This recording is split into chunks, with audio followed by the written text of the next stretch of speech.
Hello friends, അങ്ങനെ നമ്മുടെ മഴ തോരും മുമ്പേ പുതിയ പ്രൊമോയിൽ നമ്മുടെ ഗംഗേട്ടൻ തിരികെ പോകുവാണ്. അപ്പോൾ ബാലചന്ദ്ര മേനോൻ വീണ്ടും ആ ഒരു കടുത്ത വാശിയിൽ തന്നെയാണ് വൈജയന്തിയെ എങ്ങനെയൊക്കെ ആ ഒരു മാനസികമായി ബുദ്ധിമുട്ടിക്കാൻ പറ്റുമോ അതൊക്കെ താൻ ചെയ്തിരിക്കുമെന്ന് ഗംഗേട്ടനോട് പറയുന്നുണ്ട് അല്ലേ.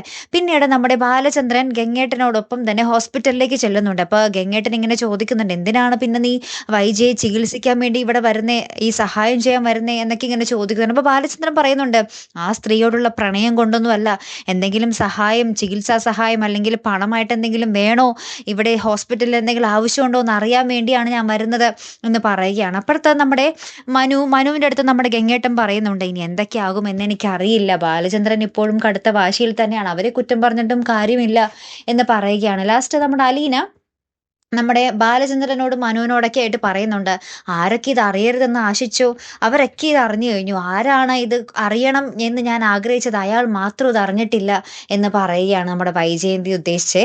അങ്ങനെ ഭയങ്കരമായിട്ടുള്ള നിമിഷങ്ങളാട്ടോ കാത്തിരുന്ന് തന്നെ കാണാം. അപ്പോൾ അടുത്തൊരു വീഡിയോയുമായി വരുന്നത് വരയ്ക്കും ഗുഡ് ബൈ.